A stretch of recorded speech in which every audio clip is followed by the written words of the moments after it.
Hello friends, welcome back to my channel life of Lisa.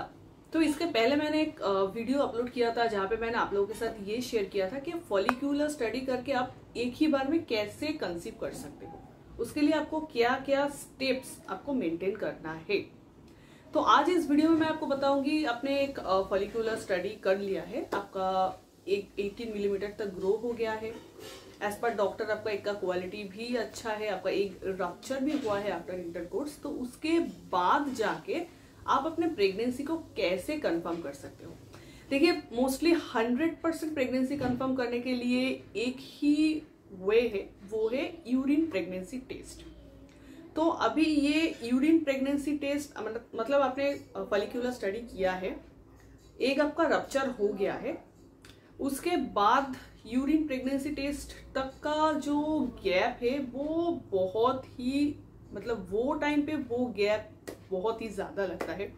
I can understand, मेरे time पे भी मुझे ऐसा ही फील हुआ था, क्योंकि वो टाइम पे हर एक दिन बहुत ज़्यादा कीमती होता है। हम लोग बहुत ज़्यादा क्यूरियस होते हैं वो टाइम पे, क्योंकि हम लोग बहुत ज़्यादा वो बात को लेके हम लोग बहुत ज़्यादा टेंशन लेते हैं, क्योंकि हम लोग डॉक्टर के पास जा रहे होते हैं, बहुत सारे टेस्ट करवा रहे होते हैं, तो हम लोग बहुत ज़्यादा वो टाइम पे टेंशन में रहते हैं। तो ऐसे कुछ कुछ सिम्टम्स है, जो सिम्टम्स आप देख के ये नॉट 100% बट 99% तक आप ये कंफर्म कर सकते हो कि आप प्रेगनेंसी कंसीव कर चुके हो। तो मैं इन शॉर्टली बता देती हूँ, आप डॉक्टर के पास गए, आपका फॉलिक्यूलर स्टडी हुआ, आपका एक का साइज 18 मिलीमीटर तक ग्रो हुआ, उसके बाद डॉक्टर ने आपको HCG इंजेक्शन प्रिस्क्राइब किया। उसके बाद आफ्टर 36 आवर्स आपको इंटरकोर्स करना है। उसके बाद USG करके डॉक्टर देखा है कि आपका जो एग है वो रप्चर्ड हो गया है। अभी आपको डॉक्टर वेट करने के लिए बता रहे हैं आपका नेक्स्ट पीरियड डेट आने तक। अभी ये टाइम पे जब आपका एग रप्चर हो जाता है, उसके कुछ दिनों के बाद से आप में कुछ सिम्टम्स दिखाई देते हैं। तो बात करती हूँ सिम्टम्स नंबर 1 की। देखिए, बहुत ही कॉमन सा एक सिम्टम्स है जो कि मेरे टाइम पे मैंने बहुत ज़्यादा फील किया था जब मैं प्रेग्नेंट बनी थी, वो है व्हाइट डिस्चार्ज। जी हाँ, अभी आप कह सकते हो कि नॉर्मली व्हाइट डिस्चार्ज भी हम लोगों के होते हैं। अब पीरियड्स के टाइम पे जो व्हाइट डिस्चार्ज होते हैं, जो प्रेगनेंसी के अगर आपने प्रेगनेंसी कंसीव किया है उसमें जो व्हाइट डिस्चार्ज होते हैं उसमें थोड़ा सा फर्क है, क्योंकि जब भी आप प्रेग्नेंट हो जाते हो, आप प्रेगनेंसी कंसीव कर लेते हो, वो टाइम पे जो व्हाइट डिस्चार्ज होता है वो बहुत ही ज़्यादा मात्रा में व्हाइट डिस्चार्ज होता है। मैं वो टाइम पे जब मैं जब प्रेगनेंसी मैंने कंसीव किया था, वो टाइम पे जब भी मैं वॉशरूम पे इवन नहाने तक जाती थी, वो टाइम पे एकदम पानी के जैसा मेरा व्हाइट डिस्चार्ज होता था। जैसे हम लोग यूरिन पास करते हैं वैसे ही फ्लो में मेरा व्हाइट डिस्चार्ज पास होता था, व्हाइट कलर का। हाँ, लेकिन उसमें कोई भी प्रॉब्लम, कोई भी इचिंग प्रॉब्लम या फिर कोई भी दुर्गंध, कोई भी बैड स्मेल, ऐसा कुछ नहीं था। अगर आपको बहुत ज़्यादा मात्रा में व्हाइट डिस्चार्ज हो रहा है, इचिंग प्रॉब्लम हो रहा है उसके साथ साथ, और बहुत ज़्यादा बैड स्मेल आ रहे हैं, तो वो इन्फेक्शन की चांसेस है। आपको तब भी तुरंत आपके गायनोलॉजिस्ट को कंसल्ट करना है। अब बात करती हूँ मैं सिम्टम्स नंबर 2 की। मेरा जो सिम्टम्स था मैं आप लोगों के साथ वो भी शेयर कर रही हूँ, मेरे प्रेगनेंसी के टाइम पे जो भी सिम्टम्स था। देखिए, मैं मोस्टली जब रात को सोने जाती थी, मेरे लेफ्ट पैर पे मुझे लगभग रात के वक्त थोड़ा सा दर्द महसूस होता था। दर्द बहुत ज़्यादा दर्द नहीं, लेकिन ऐसे पैर सीधा रखने पे भी मुझे थोड़ा सा प्रॉब्लम होता था, जो मुझे नॉर्मल टाइम पे कभी भी फील नहीं हुआ था। इम्प्लांटेशन आपका सक्सेसफुल हो गया है, उसके बाद ही मोस्टली ये सिम्टम्स देखा जाता है। ये एक बहुत ही पॉजिटिव सा साइन है, जो मेरे लिए तो बहुत ही ज़्यादा पॉजिटिव रहा है। एवरीडे आप रात को सोते जाओगे, वही टाइम पे जो लेफ्ट लेग है वहाँ पे थोड़ा सा दर्द महसूस होता है। नंबर 3 सिम्टम्स बहुत ही कॉमन है। मेरे लिए बहुत ज़्यादा कॉमन नहीं था, क्योंकि मेरे नॉर्मल टाइम पे मुझे कॉन्स्टिपेशन का प्रॉब्लम नहीं था। वो टाइम पे कॉन्स्टिपेशन का प्रॉब्लम मेरा पीक में आ गया था। एवरीडे सुबह उठ के घंटों भर मुझे वॉशरूम पे बैठना होता था, इतना ज़्यादा मुझे कॉन्स्टिपेशन का प्रॉब्लम था। बट ट्रस्ट मी, वो टाइम पे मुझे ये पता नहीं था कि ये भी एक सिम्टम्स होता है प्रेगनेंसी के लिए। कॉन्स्टिपेशन का प्रॉब्लम बहुत ही ज़्यादा मात्रा में होता है वो टाइम पे, तो ये भी एक पॉजिटिव साइन है। अब सिम्टम्स नंबर 4 बहुत ही कॉमन सा एक प्रॉब्लम है, वो है उल्टी होना, वोमिटिंग।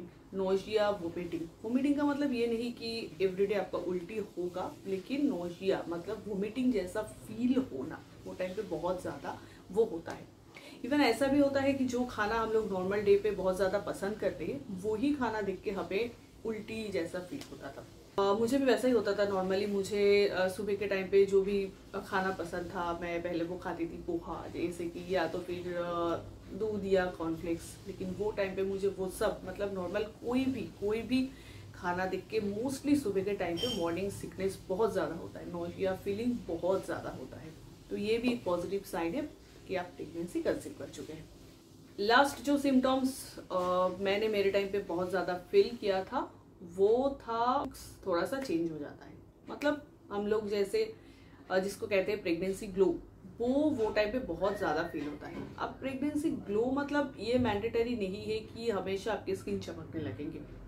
बहुत सारे महिलाओं के केसेस में ऐसा होता है कि वो थोड़े से काले पड़ जाते हैं, नॉर्मल टाइप से ज़्यादा वो खराब दिखने लगते हैं, बाल बहुत ज़्यादा उसके झड़ने लगते हैं। ऐसे भी होता है किसी के केस में प्रेगनेंसी ग्लो बहुत ज़्यादा बढ़ जाते हैं। मतलब नॉर्मल टाइम पे वो मतलब जितना भी अच्छा दिखता होगा उससे कहीं हद तक वो ज़्यादा अच्छा दिखने लगता है। ये मेरे टाइम पे हुआ था। मेरा मोस्टली स्किन बहुत ज़्यादा मतलब अच्छा हो गया था। जैसे नॉर्मल टाइम पे मुझे पिंपल्स का प्रॉब्लम है, वो टाइम पे मेरा वो पिंपल्स का प्रॉब्लम हट गया था। किसी के केस में ये उल्टा भी हो सकता है। तो देखिए ये 5 सिम्टम्स मैंने मेरे टाइम पे बहुत ज़्यादा एक्यूरेटली नोटिस किया था, जिसके बाद जब मेरा प्रेगनेंसी रिपोर्ट पॉजिटिव आया था। अब इसके अलावा भी कई महिलाओं के बहुत सारे और भी सिम्टम्स रहते हैं, जैसे कि ब्रेस्ट टेंडरनेस वो टाइप पे होता है। किसी का इम्प्लांटेशन ब्लीडिंग भी होता है, जो मेरे टाइम पे मुझे कभी इम्प्लांटेशन ब्लीडिंग नहीं हुआ था। इसके अलावा भी मूड स्विंग का प्रॉब्लम होता है, किसी को कभी बहुत ज़्यादा खुशी होता है, कोई भी रीज़न नहीं है, बहुत ज़्यादा दुख होता है, रोने लगते हैं, ये भी सिम्टम्स होता है। तो मैंने मोस्टली जो 5 सिम्टम्स बताया है वो आप नोटिस कर सकते हो। मोस्टली 99% महिला के केस में अगर वो प्रेगनेंसी कंसीव करते हैं ये 5 सिम्टम्स उसमें होता ही है। तो एट लास्ट मैं आपको ये बताना चाहूंगी कि आपने फॉलिकुलर स्टडी करवाया है, आपका एक रप्चर हो गया है। सपोज 1 मार्च आपका लास्ट पीरियड्स हुआ था, 1 अप्रैल तक आप वेट कीजिए। अगर आप ये सारे सिम्टम्स आप अपने देख रहे हैं तो भी 100% आप गारंटी नहीं दे सकते हैं कि आप 1 अप्रैल को ही आपने यूरिन प्रेगनेंसी टेस्ट करवा लिया और आपका प्रेगनेंसी रिपोर्ट पॉजिटिव आ गया। मैं आपको हर वीडियो में जो कहती हूँ, यही वीडियो में मैं आपको फिर से वही कहूंगी। उसके बाद पीरियड्स डेट मिस होने के बाद 10 से 12 दिन तक आपको वेट करना है, उसके बाद जाके आपको प्रेगनेंसी टेस्ट करना है। यूरिन प्रेगनेंसी टेस्ट अगर आपकी रिपोर्ट पॉजिटिव आ रहा है तो आप 100% आप प्रेगनेंसी कंसीव कर चुके हैं। उसके बाद आपको एक अच्छे गायनोलॉजिस्ट के कंसल्टेशन लेना है। आई होप मेरा ये छोटा सा वीडियो आप लोगों के लिए बहुत ही ज़्यादा हेल्पफुल है। मैं मेरे चैनल पे मोस्टली मेरे साथ हुआ है जो प्रॉब्लम जो मैंने फील किया है, जो मैंने फेस किया है, वही सारे डिटेल्स मैं आप लोगों के साथ शेयर करती हूँ। और आगे भी ऐसे बहुत सारे वीडियोज़ लेके मैं आप लोगों के साथ आने वाली हूँ। So stay tuned with my channel. Thanks for watching Life of Lisa. Till then, bye bye.